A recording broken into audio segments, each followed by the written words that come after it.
असल आप सरप्राइज हुए जिस तरह से बशारुल असद के इक़्तिदार का खात्मा हुआ, क्योंकि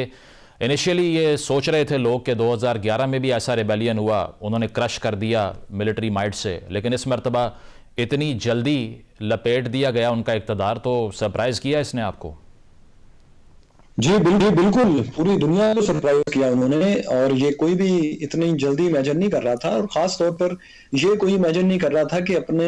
अलवीज जहां पर अक्सरियत आबादी है वेस्ट सीरिया में, लताकिया और तरतूस के एरियाज में, यहाँ उम्मीद थी कि ये अगर कोई रेजिस्टेंस करेंगे तो यहाँ लाजमी तौर पर रेजिस्टेंस करेंगे, क्योंकि पिछले 8-10 साल से वो इस जगह पर बड़ी स्ट्रॉन्ग रेजिस्टेंस शो कर रहे थे, और रशियन तैयारे भी उनकी सपोर्ट करते थे, हेलीकॉप्टर्स भी सपोर्ट करते थे। लेकिन इस बार तो वहां से भी भागने में इन्होंने कोई वक्त नहीं लगाया। वो तमाम लोग और वो तमाम वेस्ट सीरिया के शहर जिसकी दीवारों के ऊपर एक एक मरने वाले की जो तस्वीर थी आज भी उन्होंने चस्पा की हुई है कि ये वो लोग हैं जिन्हें टेररिस्ट शाम ने कत्ल किया है। उन शहरों में भी उन्होंने बिल्कुल कोई रेजिस्टेंस शो नहीं की और इनको वहां पर दाखिल होने दिया। तो ये इस तरह से महसूस हो रहा है कि जैसे पूरी दुनिया की आंखों से इन्होंने छुपा कर कोई इस तरह की बात इनके दरमियान में हो चुकी थी कि ये एक ब्लड बात नहीं करेंगे, इनको आने दिया जाए।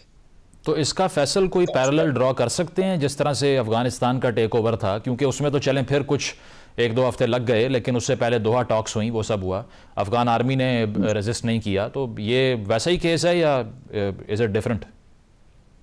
ये थोड़ा उससे एक तो फास्ट है, वो ऑलमोस्ट 14 दिन उस पर लग गए थे, इसमें तो 10 दिन लगे हैं, 10-11 दिन। और इसमें भी आप ये देखें कि असल में जो हमा के बाद जो कुछ हुआ है वो तो 3 दिन में हो गया।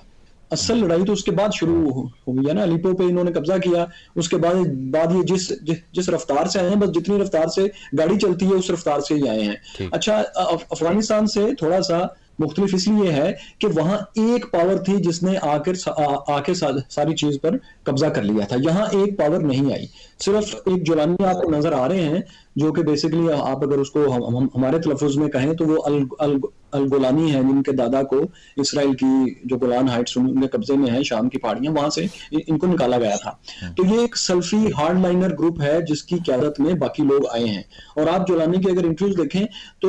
उसमें इनके साथ बहुत से ग्रुप्स हैं, लेकिन ये बात ये भी वही कर रहे हैं जो अफगान तालिबान करते थे, लेकिन थोड़ी सी उससे सख्त है कि हम यहाँ पर शरीयत नाफिज करेंगे और ये हमारा एक ठीक निजाम है, इसको कोई रोक नहीं सकता। तो अफगानिस्तान से जो इनका फर्क है वो ये कि ये एक ग्रुप नहीं है, जबकि तालिबान एक ग्रुप थे। ठीक है आदिल साहब, 50 साला दौरे इक़्तिदार है ये अगर असद ख़ानदान को देखा जाए, और इसके अलावा 2011 का जो ये सारा ऑर्डील हुई थी, 5 लाख लोगों की उसमें जान चली गई थी,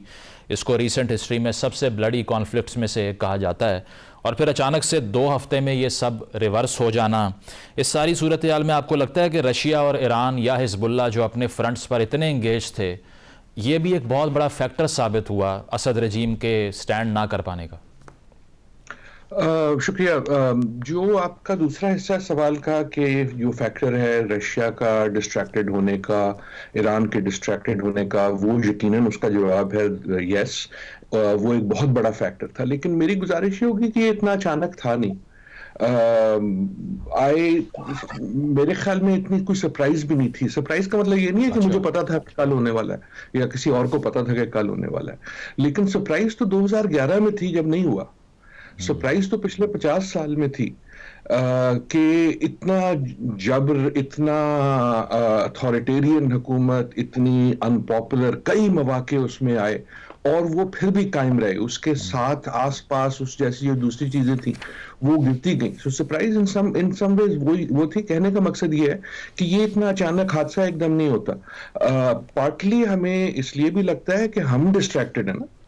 हमने भी तो रोज प्रोग्राम करने अपनी तमाशे पे, हमने भी रोज दूसरे जो कोरिया को भी देखना है और फ्रांस को भी देखना है और गजा भी हो रही है। सो उसी तरह दुनिया भर, हमसे मेरी मुराद आप और मैं नहीं है, हमसे मेरी मुराद पूरी दुनिया है। तो इन अ वे ये जो उबाल है ये बहुत अरसे का है,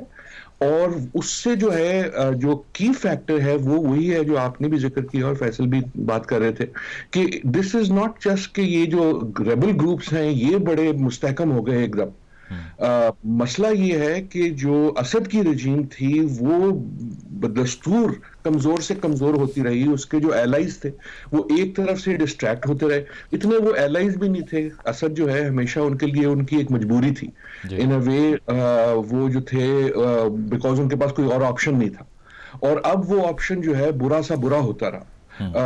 असद की जो अपनी हम जो अभी तस्वीरें देख रहे हैं, जो गुफ्तगू देख रहे हैं, अगर आप सुने सीरिया से, उसका तमाम ताल्लुक जो खुशी का है वो इस बात से नहीं है कि HTS आ गई या जिलानी साहब या कोई और उधर से आ गए। उसकी खुशी ये है कि ये जो दौर है पिछले 50 साल का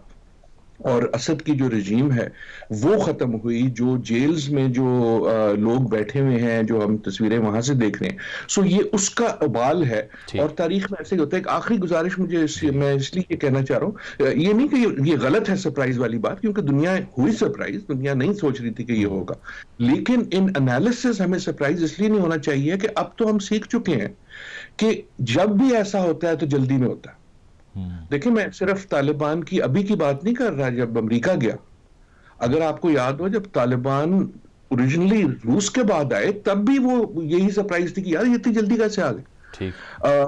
लिबिया जब हुआ तो तब भी इतने सालों के बाद सरप्राइज थी, यार ये इतनी जल्दी कैसे आ गए। और इतनी जल्दी का जवाब हमेशा ये होता है कि जो सो कॉल्ड जो सपोज्ड रेजिस्टेंस होती है, जहां से आपको किसी को उम्मीद होती है कि रेजिस्टेंस होगी, वो फैसला कर लेता है कि यार it's not worth my while. Adil sahab, would you call this a revolution? यार ये रेवोल्यूशन जो है ना, ये अब सोशल मीडिया पे लोग बात करते हैं ना, वो मिसकंस्ट्रू कर रहे हैं इसको। 4 साल बाद पूछिएगा, मैं बताऊंगा। अच्छा, ठीक है, सही। फैसल, ये बताइए कि जो रिस्पांस है, अमेरिकन रिस्पांस, जिस तरह जो बाइडन ने ये कहा कि दौलत इस्लामिया फ़ायदा उठा सकती है, ऐसा नहीं होने देंगे, रूस ने सिक्योरिटी काउंसिल का इजलास बुलाने की बात कर दी, कैसे देख रहे हैं अमेरिकन रिस्पांस को, रशियन रिस्पांस को एंड ईरानियन रिस्पांस को आप? अच्छा, ये मैं जरूर इस पर बात करूंगा, लेकिन मुझे आपके जो है रेवोल्यूशन वाली बात पर भी एक पॉइंट है मेरा, अगर आप बात करें जी, कि एक दफा ऑनलाइन से ये पूछा गया, आप पता है कि चाइनीज बहुत बड़े लीडर थे, रेवोल्यूशनरी लीडर थे,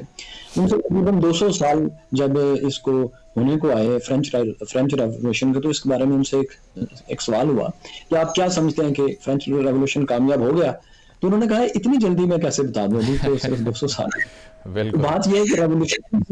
ये रेवोल्यूशन था या एक और क्योस था, ये फैसला नदीम साहब ने ठीक कहा, ये भी आने वाले बहुत से बरस करेंगे। अभी तो ये है जो आमतौर पे इनकलाब या रेवोल्यूशन के 3 हम नाम लेते हैं कि उसने रजीम चेंज कर दी, सिस्टम चेंज कर दिया, उसमें सिर्फ अभी आप यूं समझें कि एक टायरेंट गया है और एक पावर आई है, उसका ये हमें नहीं पता कि वो क्या चेंज करेगी या उसको और वर्स करेगी। अच्छा, आपने जो पूछा कि रशिया और ईरान, ये एक हिस्टोरिक चेंज है कि इन दोनों का इन्फ्लुएंस इस वक्त तो फील हो रहा है कि मुकम्मल खत्म हो गया, कम से कम ईरान का तो मुकम्मल खत्म हो गया, क्योंकि उसको तो कोई स्पेस देने के लिए वहां पर अब तैयार नहीं होगा। रशिया के पास जो बेसिस हैं, जहां से कि वो बहुत से ऐसे काम भी करता है जिसका सिर्फ सीरिया से कोई ताल्लुक नहीं है, मतलब वो अपनी बेसिस से लिबिया को भी कंट्रोल करता है, वो उसकी ट्रेड के लिए भी बहुत अहम है, वो उसके यहाँ पर एक ऑब्जर्वेटरी पोस्ट के तौर पर भी बहुत अहम है। और रशिया को नाराज करना ये कोई भी पावर स्वाय अमेरिका के इतना अफोर्ड नहीं कर सकता। इसलिए इस वक्त की आखिरी खबरें ये हैं कि रशिया उनसे नेगोशिएट कर रहा है, क्योंकि उसने अपने काफी सारे एसेट एहतियातन यहाँ से और फैसल जो नेतन्याहू जो क्रेडिट ले रहे हैं वो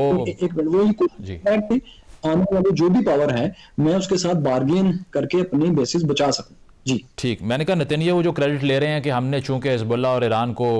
इतना स्मैश किया है कि उनके पास ये ताकत बची ही नहीं कि वो होल्ड कर सकते, ये एनालिसिस कैसा लगा आपको?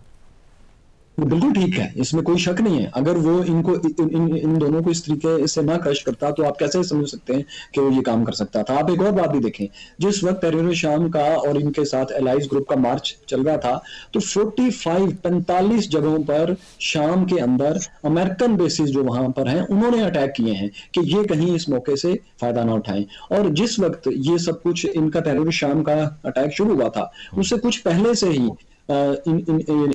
इसराइल ने जो रूट्स हैं जहां से मदद सीरिया के अंदर आ सकती थी इराक से या लेबनान से, उन तमाम एरियाज को उसने कई हफ्ते पहले से टारगेट करना शुरू कर दिया था। और जाहिर है वो अब ये ना भी कहें कि ये किसी कॉन्स्पिरेसी का हिस्सा है, तो ये तो है ना कि उन रूट्स को टारगेट करने के बाद अगर ईरान के पास कोई थोड़ा बहुत भी स्पेस थी कि वो यहाँ पर